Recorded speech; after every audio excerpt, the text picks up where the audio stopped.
sa ulo ng mga humahataw na balita. Hataw Balita.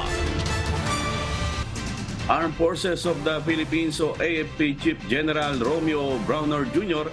itinanggi ang pagpapaalis ng China Coast Guard sa barko ng Philippine Navy sa Scarborough Shoal. Hataw Balita. Department of Foreign Affairs inanunsyo na natagpuang ligtas ang isa sa 7 Pilipino na iniulat na nawawala sa Israel. Hataw Balita.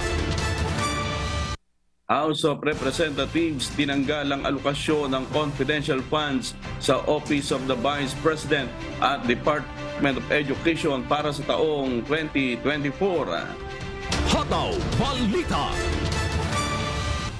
Philippine National Police Drug Enforcement Group mayroon ng persons of interest kaugnay ng nasabat na bulto-bultong illegal na droga sa Manila International Container Port noong nakaraang linggo. Hataw Balita. Department of Education sinuspinde ang guro na umano'y nanampal sa 14 anyos na si J. Francis Gumikib sa Antipolo City. Hataw Balita. At LTFRB hiniling sa Kongreso na taasan ang subsidiya para sa mga jeepney driver at operator na papalitan ng kanilang mga units ng modern jeep. Hataw Balita. Una sa ating mga humahataw na balita. Itinanggi ni Armed Forces of the Philippines o AFP Chief General Romeo Brawner Jr. kahapon ang ulat ng China Coast Guard o CCG na pinalis nito ang isang barko ng Philippine Navy sa paligid ng Scarborough Shoal. Ayon sa opisyal, propaganda at walang katotohanan ng mga sinabi ng China at kung mayroon mang barko ang Pilipinas doon, tiniyak nito na hindi ito mapaaalis. Hindi anya papayag ang AFP na paalis o paalisin ang sariling barko sa exclusive economic zone dahil obligasyon at karapatan ng bansa na tiyakin na makapangingisda ang ating mga mangingisda sa ating EEZ. Dagdag pa nito, wala ngayong barko ng Philippine Navy sa Scarborough Shoal at lumabas sa isinagawang verifikasyon ng AFP bilang tugon sa ulat ng CCG mula umaga nitong Martes na negatibo ang naturang aligasyon. Nauna rito, sinabi ng China's Coast Guard kahapon na kanilang tinutukan ang isang Philippine Navy vessel matapos nitong pasukin ng mga karagatan sa paligid ng Scarborough Shoal sa South China Sea. Ginawaan nila ang kinakailangang hakbang tulad ng pilitin ng barko na umalis at kontrolin ang ruta nito matapos di umano'y hindi sundin ang paulit-ulit na babala mula sa panig ng China. Hataw Balita. Sa kabila ng mga pag-aangkin ng China, patuloy pa rin ang paggigit nito na kanila ang Renai Jiyao o mas kilala sa tawag na Ayungin Shoal. Sa isang opisyal na pahayag ng China, iginit nito na simulat sa pool ay bahagi na ng kanilang bansa ang nasabing teritoryo. Muli ding itong nagbabala na hindi nila kinikilala ang anumang South China Arbitration Award na nagsasaad na ang Pilipinas ang may karapatan dito. Hinihikayat din ng China ang Pilipinas na tigilan ang umano'y provokasyon at paggawa ng gulo na maaring makaapekto sa kapayapaan at katatagan sa lugar. Hataw Balita.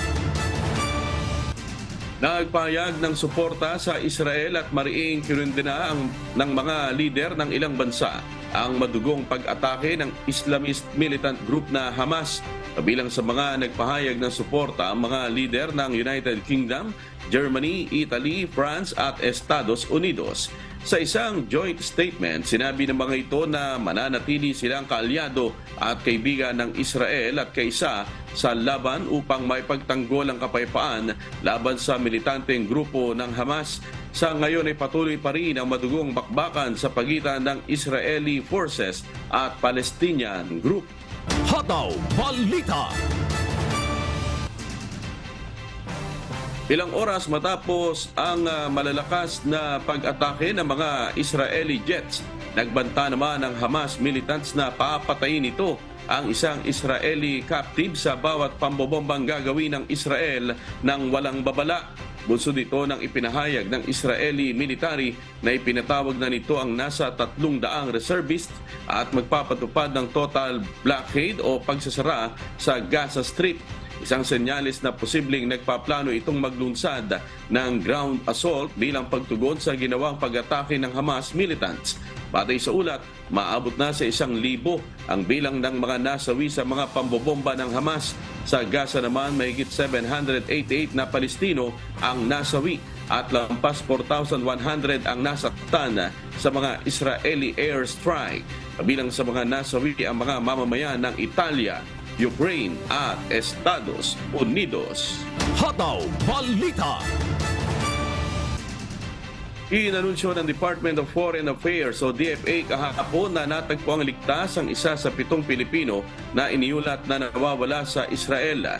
Ayon kay DFA spokesperson Maria Teresita Daza, natagpuan ang isang babaeng Pinoy sa isang ligtas na lugar, Israel. Sa kasalukuyan, mayroon na lang 6 pang mga Pinoy, 2 lalaki at 4 na babae ang pinaghahanap ng mga otoridad. Tiniyak naman ng tagapagsalita na sinusubukan ng Embahada ng Pilipinas sa nabanggit na bansa na gamitin ang lahat ng makakaya upang matiyak ang kalagayan ng mga Pilipinong patuloy na nawawala sa pakikipagtulungan sa mga otoridad ng Israel at local contacts.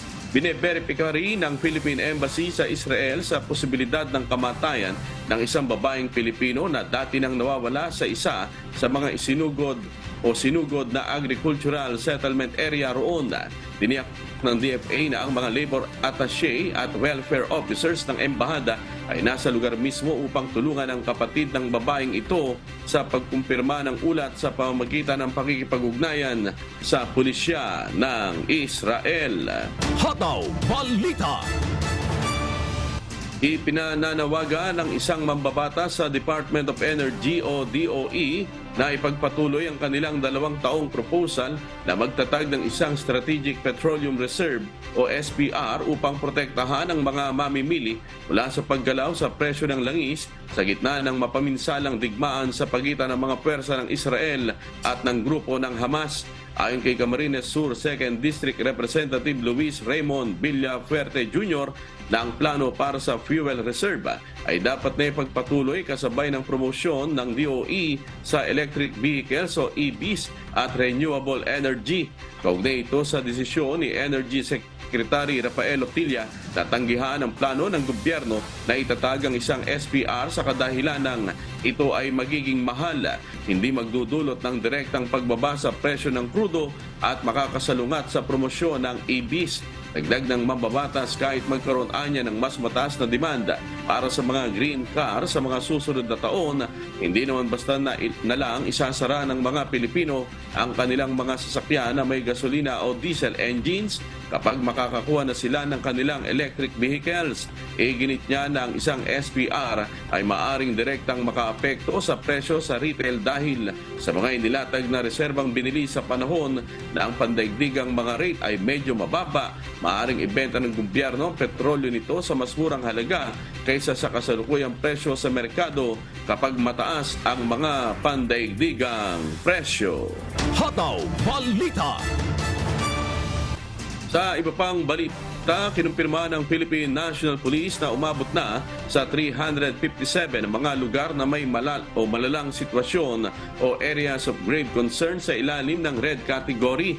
Ayon kay PNP Public Information Office Acting Chief Police Colonel Jean Fajardo, 70% na naturang bilang ay mula sa Bangsamoro Autonomous Region in Muslim Mindanao o BARM. Sa kasalukuyan, mayroong 1,323 nasa ilalim ng orange category at 1,231 sa yellow category. Pakinggan po natin ang pahayag ni PNP Public Information Office Acting Chief Police Colonel Jean Fajardo. 21 days before the election ay talagang mas lalo nating pinalalakas yung ating pag-monitor, particularly na-mention mo nga yung mga communist terrorist group, pati na rin po yung local terrorist group. Inaasahan po natin in the coming days po ay magdi-deploy na po tayo ng additional personnel, particularly sa Bangsamoro Autonomous Region as part of our security preparation para po sa election po. Samantala, mayroong 71 insidente na hinihinalang may kinalaman sa halalan. 8 sa naturang bilang ang kumpirmadong may kaugnayan sa eleksyon. 18 ang patuloy na binabalaan at 45 ang walang koneksyon sa nalalapit na barangay at sangguniang kabataan elections. Hataw Balita. Tinanggal na ng House of Representatives ang alokasyon ng confidential funds sa Office of the Vice President at Department of Education para sa taong 2024. Wala na ring secret funds ang Department of Information and Communications Technology, Agriculture at Foreign Affairs. Inirealign ito ng Small Committee ng Kamara sa mga ahensyang may tungkuling pangalagaan ng national security ng Pilipinas, partikular na ang pagtataguyod ng interes at karapatan natin sa West Philippine Sea. Nagkakahalaga ang ni-realigned na confidential funds ng 1.23 billion pesos at mapupunta sa National Intelligence Coordinating Agency, National Security Council, Philippine Coast Guard at Department of Transportation para sa development at expansion ng Pag-asa Island Airport. Pakinggan po natin ang pahayag ni House Committee on Appropriations Senior Vice Chairperson at Marikina City 2nd District Representative Stella Kimbo. Meanwhile, our panel, as authorized by the House Plenary, reached a unanimous decision to remove or realign the controversial confidential funds. As such, the Office of the Vice President and the Departments of Education, Information and Communications, Agriculture, and Foreign Affairs are getting zero confidential funds under the 2024 General Appropriations Bill. Hindi naman naapektuhan ang 2024 secret funds ng ibang tanggapan at ahensya ng pamahalaan, pangunahin na ang sa Office of the President, gayon din ang iba pang opisina sa ilalim nito gaya ng Department of Justice, Bureau of Customs at iba pa. Hataw Balita. Nirerespeto ni Senate Committee on Finance Chairperson Juan Edgardo Saniangara ang desisyon ng Kamara na tanggalan ng pondo para sa confidential at intelligence ang ilang ahensya ng gobyerno. Sa pahayag ni Senator Angara, sinabi niyang kinikilala niya ang kalayaan ng Kamara bilang isang independenteng kapulungan kahit hindi siya magbibigay ng komento hinggil dito. Gayunpaman, sinabi niya na pag-uusapan ito sa pagharap sa period of amendment sa plenaryo kaugnay ng 2024 national budget. Layunin ng Senado na tapusin ang lahat ng committee hearings para sa susunod na linggo ukol sa panukalang budget. Sa simula ng Nobyembre, plano ng Senate panel na makumpleto ang committee report bago ito isponsoran sa plenaryo. Pakinggan po natin ang pahayag ni Senate Committee on Finance Chairperson Juan Edgardo Saniangara. Well, we respect the decision of the House dito, no? They're an independent House, no? So we don't want to comment on the actions of another branch or the co-equal body. May kanya-kanyang opinion ang bawat senador dito. Yung iba gusto tanggalin, yung iba gusto bawasan, yung iba gusto pareho lang. So we'll have to reach a consensus. Hataw Balita. Mayroon ng persons of interest ang Philippine National Police Drug Enforcement Group kaugnay ng nasabat na bulto-bultong iligal na droga sa Manila International Container Port noong nakaraang linggo. Ayon kay PNP Public Information Office Acting Chief Police Colonel Jean Pajardo, nakikipag-ugnayan ng PIDEG sa Bureau of Customs kaugnay sa shipper at consignee ng kontrabando. Naniniwala din ang Philippine National Police na hindi lamang iisa ang consignee nito at kasama sa iimbestigahan ng PIDEG ay kung saan ito isusupply. Inaalam din ng mga otoridad kung may kaugnayan ang naturang shabu shipment sa mga naunang nasabat na iligal na droga ng PIDEA at PIDEG sa bansa. Noong isang linggo na sa mahigit 300 kilo ng shabu na nagkakahalaga ng nasa 2 billion pesos ang nasabat sa MICP. Ang naturang mga shabu ay nakabalot sa carbon paper at aluminum foil upang hindi makita sa X-ray machine. Pakinggan po natin ang pahayag ni PNP Public Information Office Acting Chief Police Colonel Jean Pajardo. They already have persons of interest, but I hope you understand we cannot give more details so as not to compromise the ongoing follow-up investigation. One of the red flags talaga kung bakit nagduda na sila ay dalawa po yung bills of lading. So lumalabas dalawa yung na bills of lading. Ibig sabihin may iba pang hindi lang isa o dalawa yung tinitignan nilang shipper or consignee. So antayin po natin ma'am yung official report po ng Bureau of Customs. So on the part of the PNP and Drug Enforcement PDEA ay nagtutulong po sila para hindi lamang po tayo tutuon dito sa mga shipper and consignees, pati na rin po doon sa possible na end user nitong malaking bulto po ng drugs. Hataw Balita. Nagdesisyon ng Department of Education o DepEd at sinuspindi ang guro na umano'y nanampal sa 14 anyos na si J. Francis Gumikib sa Antipolo City. Kaugnay nito ipinataw ng kagawaran ng 70 araw na preventive suspension sa nasabing guro. Nilinaw naman ng DepEd na hindi ito parusa kundi bahagi lamang ng preventive measures habang iniimbestigahan ang naturang insidente. Hataw Balita. Hiniling ng Land Transportation, Franchising and Regulatory Board o LTFRB sa Kongreso na taasan ng subsidiya para sa mga jeepney driver at operator na papalitan ng kanilang mga units ng modern jeep.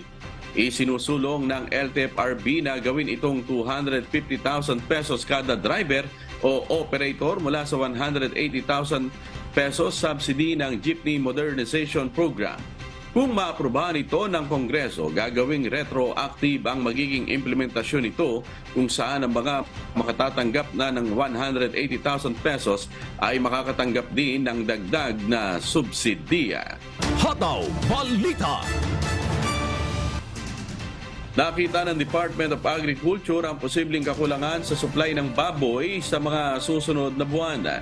Sobra pa para sa 10 araw na konsumo ng bansa ang supply ng baboy sa ngayon base sa datos ng Department of Agriculture, pero kung aasa lang sa lokal na produksyon ay posibleng magkulang ito sa Disyembre. Ayon sa kagawaran, apektado pa rin ng African Swine Fever ang produksyon ng baboy sa bansa, pero nasa 20 lalawigan na lamang ang apektado, kasama na ang bagong kaso sa Oriental Mindoro. Kasama sa tinitingnan ngayon ng ahensya ay ang pag-aangkat ng produkto at pinag-aaralan na rin kung dapat bang maglagay ng Suggested Retail Price o SRP. Pakinggan po natin ang pahayag ni Department of Agriculture ASEC, Arnel de Mesa. Sa karning baboy ay doon medyo tayo gipit ng konti. Pwede tayong mag-negative 10 days by the end of 2024. Yung import natin ang magkikip ng balance doon sa pangangailangan ng ating bansa. Kailangan yon para ma-ensure natin na affordable pa rin yung karne ng baboy. Inaalam din ng DA ngayon kung bakit mataas ang presyo ng baboy sa mga pamilihan. Magkakaroon tayo ng suggested retail price kung nakikita ng pamahalaan na mayroong problema doon sa tine-check na yan ng ating opisina sa enforcement at inspectorate kung talaga mayroong problema o manipulasyon. Hataw Balita. Bumaba ng 5 piso kada kilo ang presyo ng bigas sa ilang pamilyang bayan bunsod ng nagsimulang anihan sa Nueva Ecija. Si Danny Munar, humahataw! Hataw Balita. Unti-unti nang nararamdaman sa ilang pamilihang bayan sa Nueva Ecija ang pagbaba ng presyo ng bigas. Ang dating 50 piso ang kada kilo, ngayon ay ibinaba sa 3 hanggang 5 piso ang kada kilo. Ayon sa ilang rice retailer, nagsimula ang pagbaba ng presyo ng bigas noong ipinatupad ang price cap noong buwan ng Setyembre at nagtuloy-tuloy ito hanggang sa nagsimula ang pagpasok ng anihan ngayong Oktubre. Magkano ibinaba, sir? Sir, bakit bumaba, sir? Mababa naman yung tali. Pero sa sunod po, tataas naman po yan. Dahil po ay tumataas naman yung tali. Daing naman ng ilang rice farmer, hindi sila kontento sa 17 piso na buying price ng mga bagong anim palay bunsod ng mataas na farm inputs na kanilang nagastos. Kontento, lugi, pagka ganun lang. Anong mga presyo ang magandang presyo para masabi natin na satisfied ang magsasaka? Pag tumaas ng 20 kilo. Samantala, tiniyak naman ng pamahalaang panlalawigan na kanilang itutuloy ang programang Provincial Food Council pagkatapos ng Barangay at Sangguniang Kabataang Elections o BSKA sa probinsya. Malaking bagay ito dahil makatutulong ang nasabing programa sa mga rice farmers sa buong lalawigan. Ayon sa local government unit, titiyakin nila na ang pamimili ng palay ay mas mataas sa fair market value. Magiging katuwang ng provincial government sa naturang programa ang National Food Authority o NFA Nueva Ecija.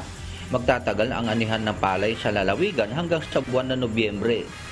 Diyos ang aming sandigan, serbisyo publiko ang aming pinahahalagahan. Danny Monar, humahataw! Hataw Balita. Magandang naging resulta para sa National Food Authority ng naging bentahan ng palay mula sa mga magsasaka sa nakalipas na linggo.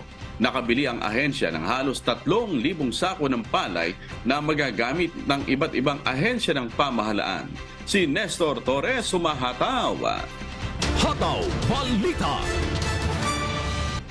Kasalukuyan ng umaani ngayon ng palay ang mga magsasaka sa Bulacan. Nitong nakaraang isang buong linggo, halos 3,000 sako ng tuyong palay ang naibenta nila sa National Food Authority o NFA mula sa mga magsasaka sa mga bayan ng Pulilan, San Miguel at Doña Remedios Trinidad o DRT sa lalawigan. Ayon kay Benjamin de Guzman, ang branch manager ng NFA Bulacan, ang sariwang palay ay nabili nila ng hanggang 19 pesos per kilo at ang tuyong palay naman ay 23 pesos. May karagdagan pa na 3 piso kada kilo sa bayan ng Pulilan dahil sa ayuda ng pamahalaan sa Palay Marketing Assistance for Legislators and Local Government Units o FALGO ng NFA. Samantala, ayon sa ahensya, sinabayan sila ngayon ng traders sa presyo na dry palay na 23 pesos kada kilo. Anya, paraan ito ng traders para sa kanila pa rin magbenta ang maraming magsasaka. Considering na mataas yung presyo ng mga private trader, maganda ng accomplishment kung nakakuha kami ng 0.16%. So before nga kasi ang price is naglalaro siya ng 25 to 26 pesos na tuyo sa traders, sa private. Last week. So ngayon, ang price na niya is naglalaro siya between 23 to 24 pesos sa private. So, ibig sabihin nun, pumapantay na yung NFA dun sa price nila. So, yun nga, maasa tayo na marami pa ang mga magsasakang susuporta sa programa ng gobyerno. Mas malaki ang kanilang magiging presyo kapag dun sa bayan na mga may kasalukuyan kami na MOA tungkol sa Palgo or yung... Sa Bulacan, ang bayan ng Pulilan at lungsod ng Malolos ang sumuporta sa incentive na 3 pesos sa buying price ng NFA. Bukod pa ang probinsya ng Tarlac na may 1 peso incentive habang additional 2 pesos naman sa bayan ng Capas at Moncada. Ayon naman sa Municipal Agriculture Office ng San Miguel, Bulacan, kailangan ngayon ng mga magsasaka na magkaroon sa probinsya o sa mga bayan ng post-harvest facility na paglalagyan ng palay mula sa maraming magsasaka. Mahalaga anya ito para may paglalagyan ng palay ang mga magsasaka ng iba pa nilang inaning palay. Kulang po tayo sa facilities, mga post-harvest facilities po. Kaya talagang nahihirapan mag-stock ng mga palay, mga magsasaka natin, nahihirapan sila magpatuyo. Gano'n, kaya wala silang mapaglagyan ng palay, hindi sila makapag-demand sa presyo. Samantala, hinihikayat naman ng NFA ang mga lokal na pamahalaan ng iba't ibang probinsya sa gitnang Luzon na suportahan ang Palgo para sa karagdagang kita ng mga magsasaka na 3 pesos mula sa tulong ng gobyerno. Diyos ang aming sandigan, serbisyo publiko ang aming pinahahalagahan. Nestor Torres, humahataw! Nirespondihan ng UNTV News and Rescue Team ang sugatang rider at angkas nito matapos sumemplang sa malubak na kalsada sa kabaan ng MacArthur Highway sa Apalit, Pampanga. Si Leslie Videm humahataw. Hataw Balita. Nadatna ng UNTV News and Rescue Team ang 2 lalaki na nakaupo sa gilid ng convenience store at iniinda. Ang sugat na natamo dahil sa pagsemplang ng sinasakyan nilang motorsiklo sa Barangay Sampaloc, Apalit, Pampanga. Paano po nangyari? May putas, ma'am. Paglampas po ng simintong ganun, yung nakapagplino na rin po ako doon. Tapos may sumurod na lubang. Yung pansumigla. Wala po. Hindi naman nabaho. Ayon sa isa sa mga naaksidente, galing sila ng kanyang pamangkin sa pakikipaglamay sa Bungalon, Pangasinan at pauwi na sa Parañaque City. Ngunit habang binabagtas ang kahabaan ng MacArthur Highway sa Barangay Sampaloc, ay nalubak sila sa sirang kalsada at kaagad na sumemplang. Kinilala ang mga ito na si Dante Dumaquit, 48 years old, na nagtamo ng sugat sa kaliwang tadyang, siko, tuhod at paa. At ang pamangkin niya na si Elvis Dumaquit, 35 years old, na nagtamo ng sugat sa kaliwang kamay at pamamaga ng kaliwang kamay na kaagad namang nilapatan ng pangunang lunas ng UNTV News and Rescue Team. Nararamdaman niyo? Oo. Ito masakit. Ito lang kasing palad kasi yung pagkato. Tumanggi na ang mga ito na magpadala pa sa ospital. Vertical siya yun. Nalubong siya. Kung umiwas siya. Kaya bangga siya dyan. Tapos tinanggal yun siya eh. Tapos may tao na ano. Marurupin siya ron. Tinanggal siya ron. Papasok na sana sa trabaho si Romer Dapada, 21 years old, nang mag-out of balance habang sakay ng kanyang motorsiklo sa 4th Street, Pasita 1, San Pedro, Laguna. Nagtamo ang rider ng malaking hiwa sa kanang parte ng ulo, mga gasgas sa kanang braso, kanang tuhod at paa, pamamaga ng kanyang kanang mata at pagdurugo ng ilong. Galing ako sa bahay, ma'am. Tapos, pagdating ko dito pa, tumakbo agad ako dito. Gusto niya umalik, pinatay yung motor niya. Tapos, pagpatay niya sa motor niya, hinawakan ko, dito ako may sugat siya dito. Maghawak ko sa ulo niya, may biyak yung ulo niya. Dito na siya, pinaupo ko na siya. Yung mga motor na kasalubong niya, nagsingalisan. Narespondihan kaagad ng UNTV News and Rescue Team ang aksidente sa tulong ng bystander na nakakita sa pangyayari. Alis na nga siya na dapat. Sumakay na siya sa motor niya para alis na siya. Kaya gusto mo na siya pinalis. Huwag niya, umupo ka na lang dyan. Hintayin ng USB. Pagkatapos malapatan ng first aid ng UNTV News and Rescue, ang mga tinamong sugat ng rider ay inendorso ito sa San Pedro, Laguna Rescue Unit. Diyos ang aming sandigan, serbisyo publiko ang aming pinahalagahan. Leslie Widem, humahataw! Hataw Balita! Tinulungan ng Paracale Municipal Disaster Risk Reduction and Management Office o MDR-RMO ang 3 individual na sakay ng isang pick-up truck na nasugatan matapos mabagsakan ng isang puno sa Paracale, Camarines Norte. Si Lizel Nael, humahataw! Hataw Balita! Pasado alas 9:15 ng umaga kahapon, October 10, nang aksidenteng mabagsakan ng puno ang isang pick-up truck sa Purok 3, Barangay Kapakuan, Paracale, Camarines Norte. Ayon sa isinagawang investigasyon ng mga otoridad ng Paracale Municipal Police Station, binabaybay umano ng isang kulay itim na pick-up truck ang daan patungong Paracale, Camarines Norte nang aksidente umano itong mabagsakan ng puno ng akasya. Sakay ng naturang pick-up truck ang 3 individual na kinilalang sina Isidro Gugulin, 66 anyos, Aralisa Gugulin, 45 anyos, at Arnel Desenyo E. Samar, 46 anyos sa pawang mga residente ng North Poblacion, Jose Panganiban, Camarines Norte. Nagtamo ang mga ito ng sugat sa iba't ibang bahagi ng katawan habang hindi pa matukoy ang halaga ng pinsalang tinamo ng nasabing sasakyan. Agad namang nirespondihan ng Paracale Municipal Disaster Risk Reduction and Management Office o MDR-RMO ang nasabing insidente at dinala ang mga biktima sa pinakamalapit na ospital upang lalo pang masuri ng mga doktor. Patuloy naman ang isinasagawang investigasyon ng Paracale MPS kaugnay ng nangyaring insidente. Diyos ang aming sandigan, serbisyo publiko ang aming pinahahalagahan. Mula rito sa Camarines Norte, Lizel Nael, humahataw! Hataw Balita! Dumarating na ang mga nag-aalaga ng baboy sa Bordeos, Quezon dahil hindi nabibili ang kanilang mga alaga dulot ng nararanasang oversupply nito sa kanilang bayan. Si Marcos Doria, humahataw! Hataw Balita! Nahihirapan nang makabenta ang mga nag-aalaga ng baboy sa bayan ng Bordeo sa Quezon Province bunsod ng nararanasang oversupply nito sa kanilang bayan. Ayon sa mga otoridad, dahil sa banta umano ng African Swine Fever o ASF sa kalapit na lugar kaya inilagay sa pink zone ang kanilang bayan. Naging dahilan ito kung bakit nagkasabay-sabay na naipon ang mga baboy at nagkaroon ng sobrang supply na nakaapekto sa bentahan nito sa merkado. Sa ngayon, base sa report na aming nakakalap, tayo ay oversupply ng baboy sapagkat nga matagal na hindi tayo nakapaglabas ng baboy kung kaya ang baboy natin dito sa bayan ng Bordes ay sobra-sobra pa. Yun nga ang hinain ng mga mamimi ng mga mag-aalaga ng baboy dahil binabarat na yung presyo dahil nasa sobra ng supply natin. Nakikiusap naman ang mga nag-aalaga ng baboy na magkaroon ng market ang kanilang mga baboy na makukuha sa mataas na halaga. Kami po nag-aalaga ng mga baboy.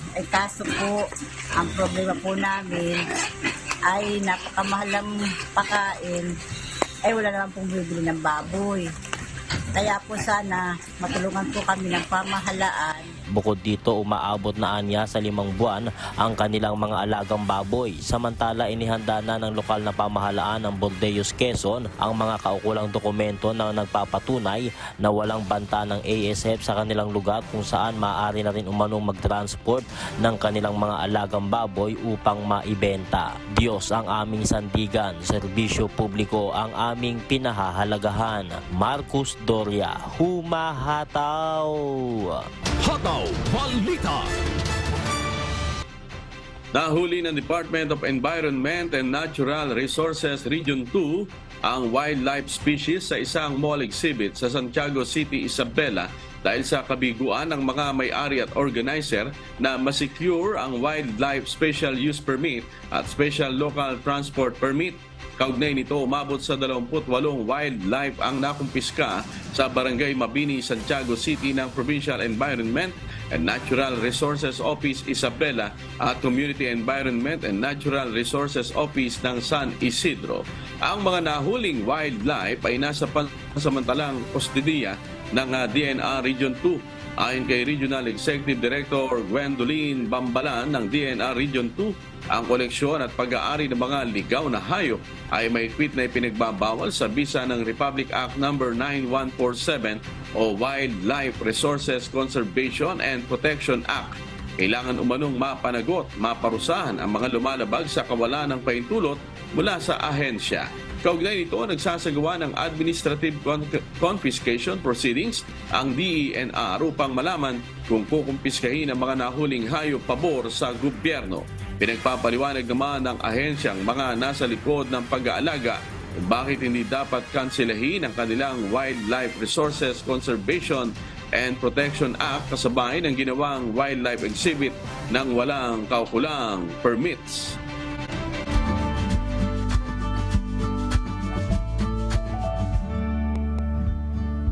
Alamin ang magiging lagay ng panahon sa iba't ibang bahagi ng bansa ngayong araw ng Miyerkules. Panoorin po natin ang update mula sa Philippine Weather Bureau Pag-asa.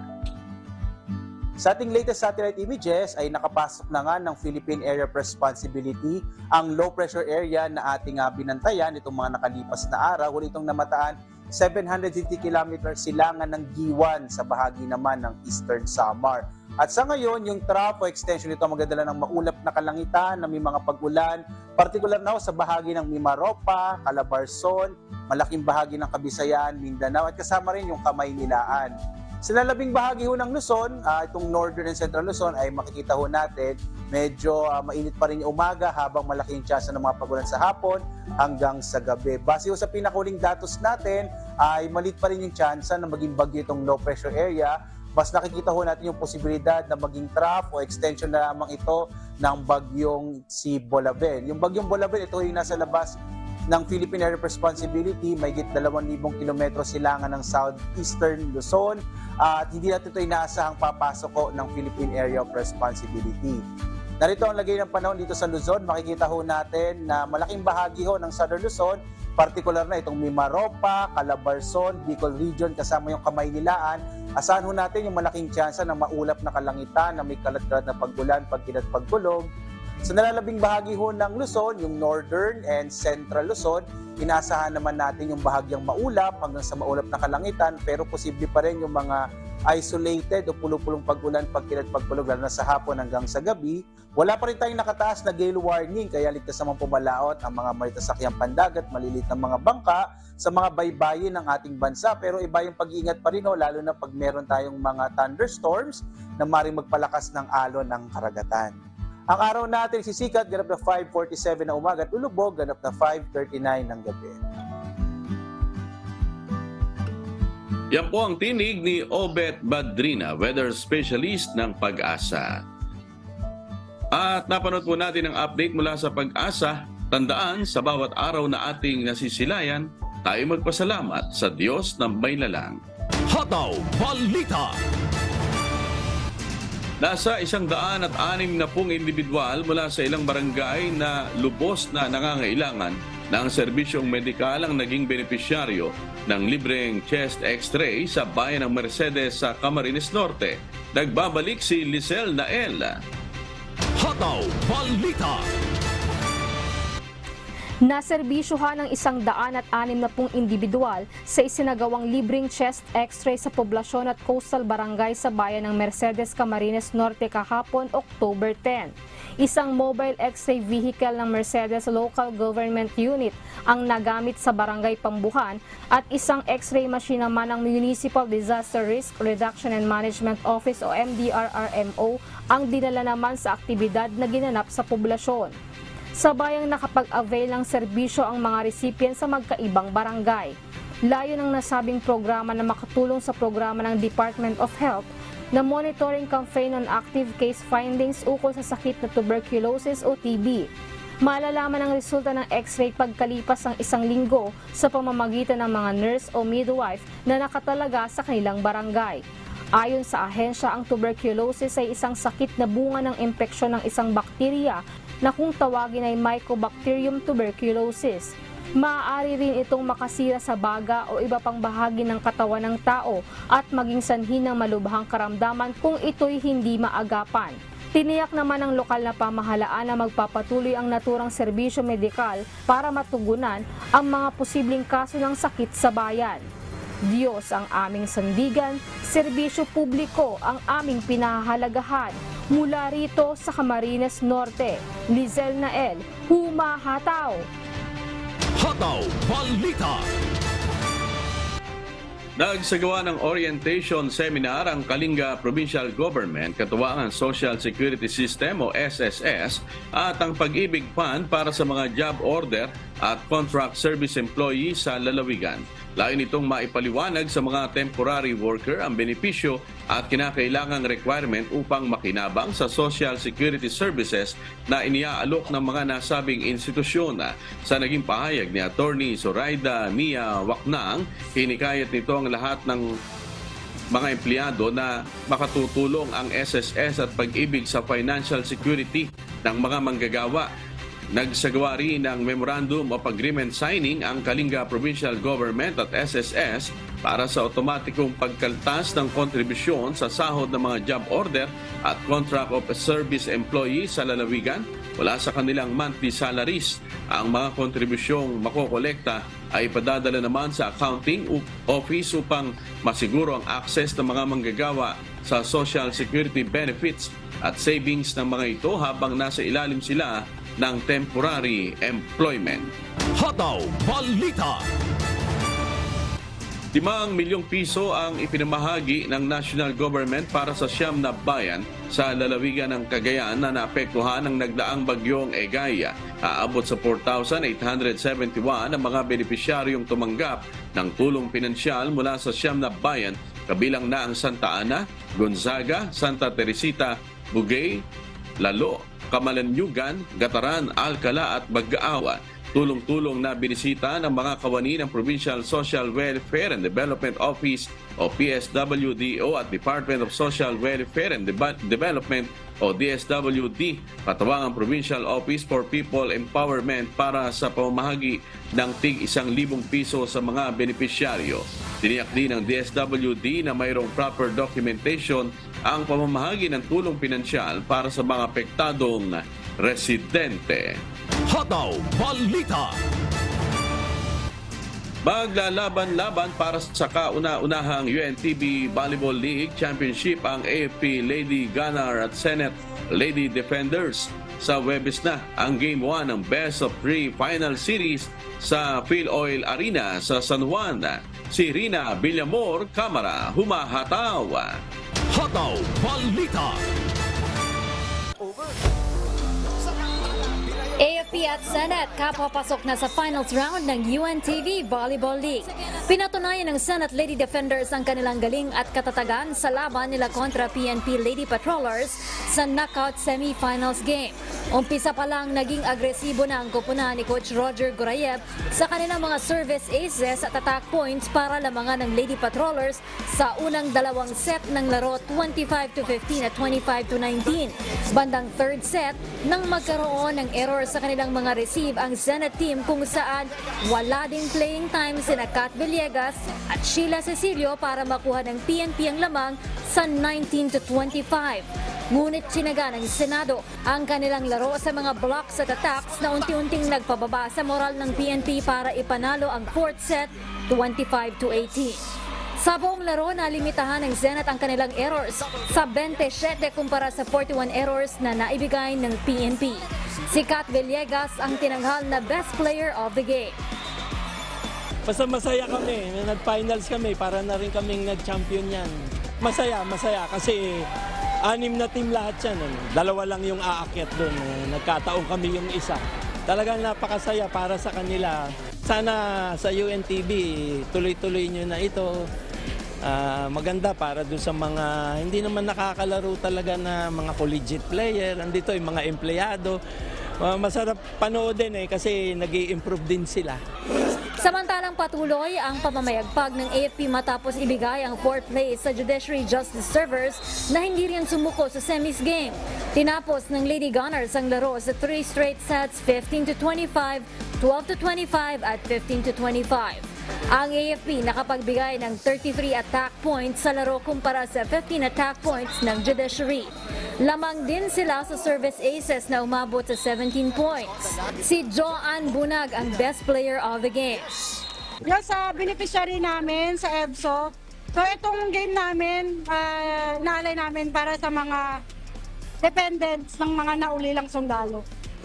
Abangan ang Game 1 ng UVL Final sa darating na October 12 sa Phil Oil Arena, alas 5 ng hapon kung saan magtatagbo ang AFP at Senate teams. Isang goodwill game naman ang matutunghayan sa Game 2 ng UVL Final sa Phil Sports Arena, alas 2 ng hapon sa darating na October 15 kung saan magiging magkakampi ang Judiciary at Ombudsman na kakalabanin ang kuponan ng DFA at PNP. Tos ang aming sandigan, serbisyo publiko ang aming pinahalagahan. Rina Villamor, Kamara, humahataw.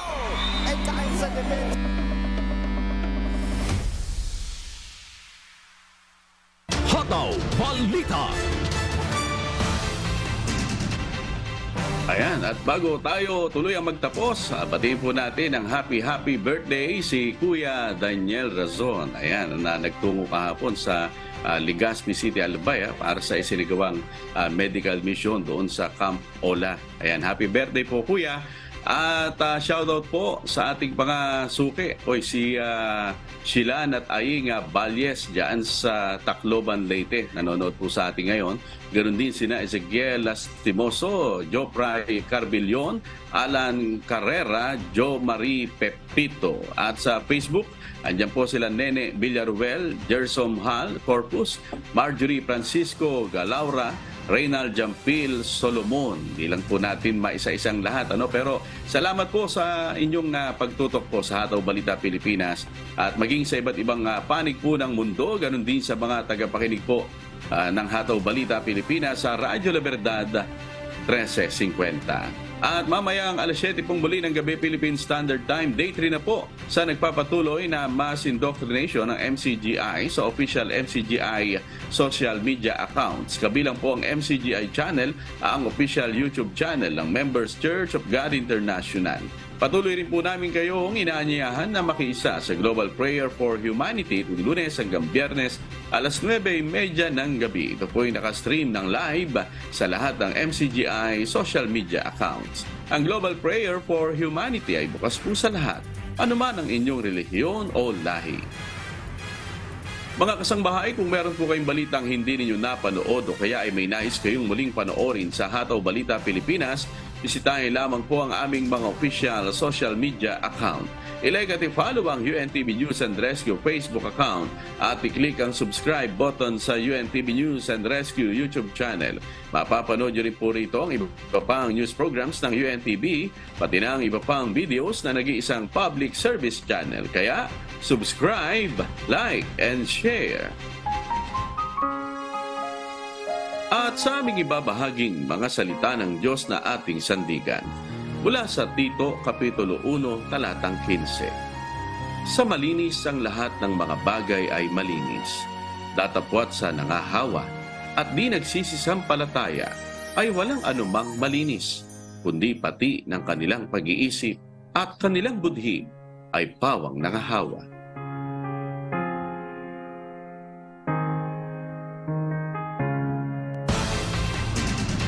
At yan po ang mga humahataw na balita ngayong umaga ng Miyerkules, ika-11 sa buwan ng Oktubre 2023. Sa ngalan po ng lahat ng bumubuo ng UNTV News and Rescue at ng UNTV Radyo Libertad 1350, ng ating mga correspondent mula Luzon, Visayas at Mindanao, ako po ang inyong amigo, Sherwin Kulubong. At dito sa UNTV at UNTV Radyo Libertad 1350, Diyos ang aming sandigan, serbisyo publiko ang aming pinahahalagahan. Susunod na po ang Good Morning Kuya. Salamat po sa Diyos at magandang umaga.